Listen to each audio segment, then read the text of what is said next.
Hi hello friends. இப்போ நம்ம என்ன பார்க்குறோம் அப்படின்னா வெற்றிலை வள்ளிக்கிழங்கு அது எப்படி பண்ணுறது, அந்த சாம்பார் வைக்க போகிறோம். அதில் எப்படி பண்ணுறதுன்னு பார்க்க போகிறோம். அதுக்கு தேவையான பொருட்கள் பார்த்தோம் அப்படின்னா வெங்காயம், தக்காளி, மிளகாய் பொடி, கூட்டுப்பொடி. நான் ஆல்ரெடி வீடியோ போட்டிருப்பேன் சாம்பார் பொடின்னு சொல்லிட்டு. அந்த சாம்பார் பொடி எடுத்துக்கோங்க, ஒரு 4 டேபிள் ஸ்பூன் எடுத்துக்கோங்க. மிளகா வந்து உங்களுக்கு தேவையான அளவு எவ்வளோ காரம் சாப்பிடுவீங்களோ அதுக்கு தகுந்த மாதிரி போட்டுக்கோங்க.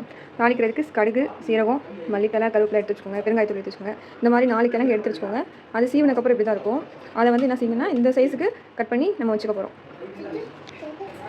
இப்போ பருப்பை நம்ம வந்து என்ன செய்கிறோம்னா துவரம் பருப்பை வேக வச்சு எடுத்துக்கிறோம். இதில் வந்து 250 போட்டு நாங்கள் வேக வச்சுருக்கோம். உங்கள் ஃபேமிலிக்கு எவ்வளவோ அதுக்கு தகுந்த மாதிரி எடுத்து போட்டு வேக வச்சுக்கோங்க. சட்டி வச்சு அதில் எண்ணெய் ஊற்றிருக்கோம். எண்ணெய் காஞ்சதும் கடுகு உளுந்து போடுறோம். அடுத்து சீரகம் போடுறோம். அடுத்து வெங்காயம் போடுறோம். அடுத்து கருவேப்பிலை போட்டு நல்லா வதக்கி விடுறோம்.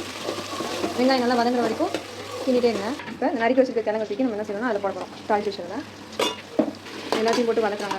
ஒரு 5 நிமிஷம் எண்ணெயிலே வதங்கணும். அது வரைக்கும் 2 நிமிஷம் மூடி போட்டு மூடி வச்சுருங்க. அடுத்து மிளகாத்தூளை தூக்கி போடுறோம். 5 நிமிஷம் கழிச்சு மிளகாத்தூளி போட்டு நம்ம என்ன செய்யணும்னா கிண்டுறோம். அடுத்து தக்காளி போடணும். நறுக்கி வச்ச தக்காளியை போடுறோம். இந்த தக்காளி உள்ளே நல்லா வேகிறதுனால ஒரு 2 நிமிஷம் மூடி வச்சுருவோம்.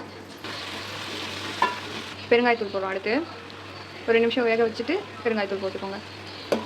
அடுத்து மல்லிப்பொடி போட்டு தண்ணி ஊற்றுறோம். தண்ணி ஊற்றி நல்லா வேக விடணும். உப்பு தேவையான அளவு. அடுத்து மல்லித்தலையை மேலே தூவிட்டு அதை வேக மூடி வச்சு ஒரு 5 நிமிஷம் வேக விடுங்க. பருப்பு தூக்கி போடுறோம். கிழங்கு வந்ததுக்கப்புறம் அந்த பருப்பு தூக்கி என்ன செய்யணும்னா போடுறோம்.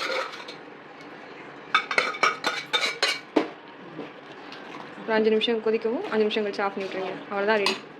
அவ்வளோதான் வெற்றிலை வள்ளி சாம்பார் வந்து ரெடி ஆயிடுச்சு. இந்த கிழங்கு வந்து வெந்ததுக்கப்புறம் இப்படிதான் இருக்கும்.